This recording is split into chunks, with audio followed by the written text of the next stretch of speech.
Juan Kapitulo 6, versikulo 35.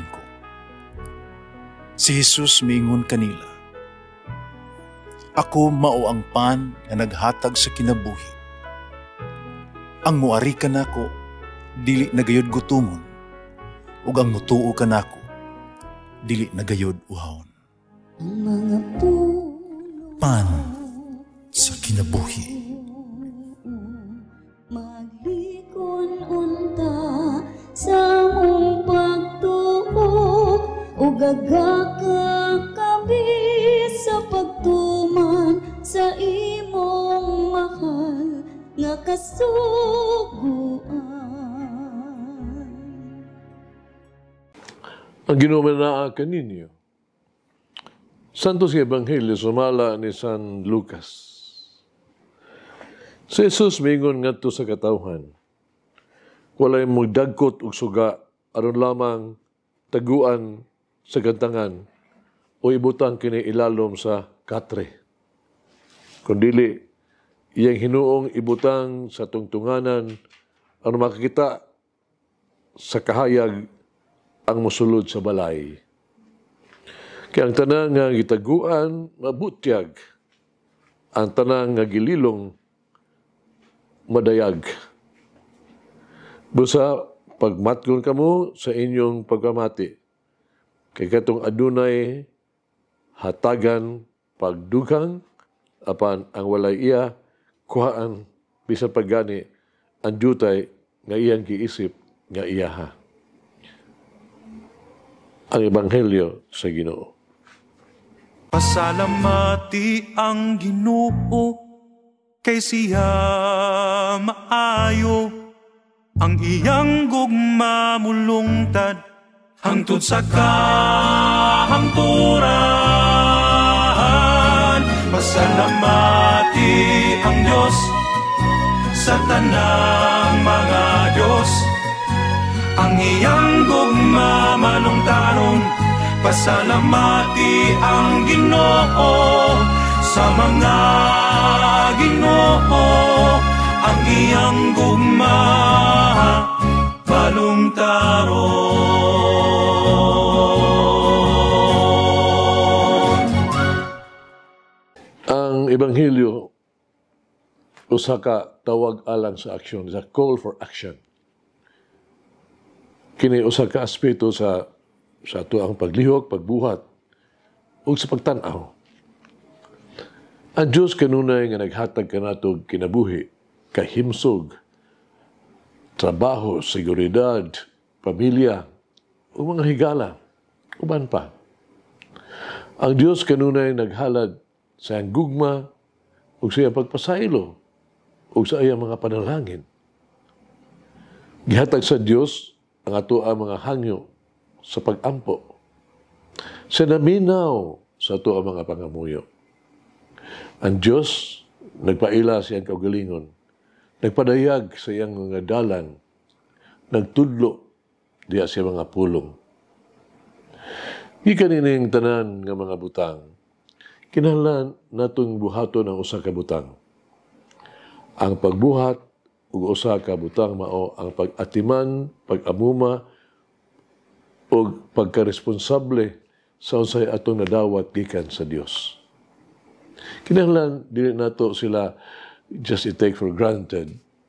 Kinahanglan dili nato gamiton sa sayop nga pamaagi o abusuhan ang gihatag sa Dios kanato. Ug busa, ang Dios nag-auhag kanato sa Ebanghelyo karong adlaw kay paambit ipakaylap ngadto sa uban ang mga grasya, ang gasa, ang kaayo nga itong nasinati uban kaniya.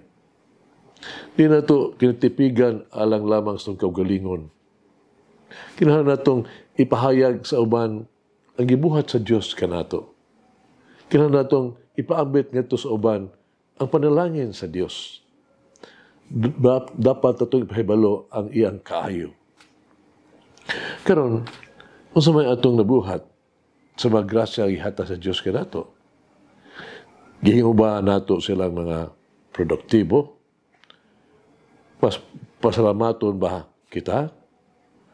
Ato magipakaylap ipaambit kini ngadto sa mga kabus, labi pa sa mga kabus.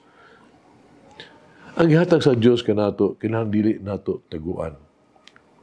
Kung magubilin lamang kanato atong tipigan ala lang sa itong kaugalingon. Samtang kita gipanalanginan, kinahanglan natong tugutan ang ato ang kinabuhi na mahiyos ang panalangin sa uban. Kinahanglan na maghatag kita og paglaong imbes kawadon.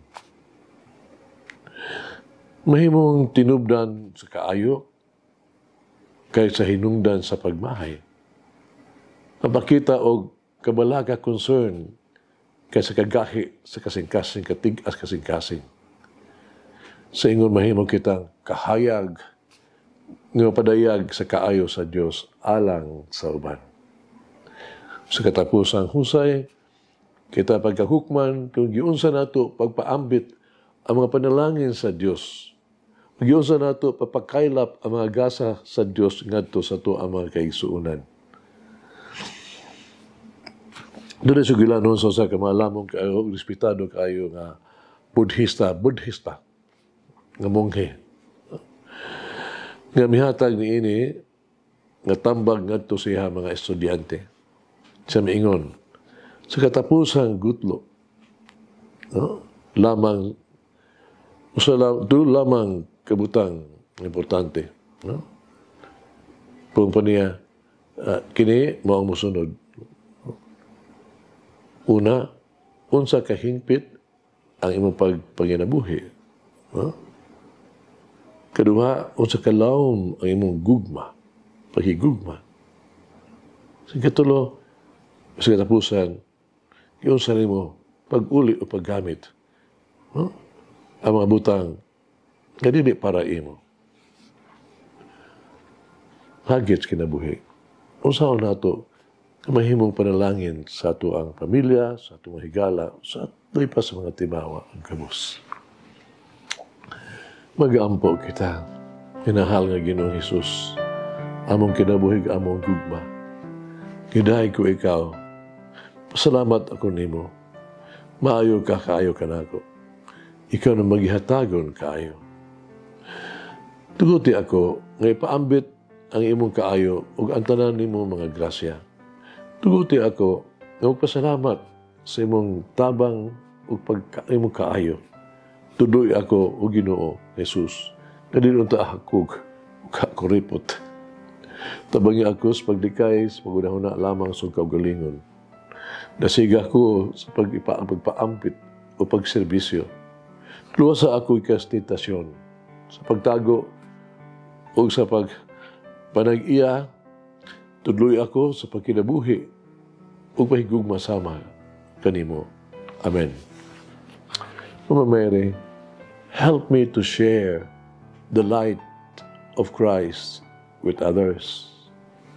Lagi ng Diyos magagahong sa tanan, Amahan, Anak, Espiritu Santo. Amen. May the Lord of the divine mercy bless us all, heal us from all diseases and suffering. Ayun unta niya kita, tanang mga sakit na sa lawas o sa kalag, body and soul. In the name of the Father, the Son, and of the Holy Spirit. Jesus, I trust in you. Amen. Whoever eats the bread of life will never hunger, says the Lord. Kay galaan inyong nabati ang pagpaambit ug hamubong pamalandong sa pulong sa Dios pinaagi sa tulumanon. Pan sa kinabuhi nga gidumala ni Monsignor Daddy Silva. Hangtod na usab sa sunod higayon, daghang salamat.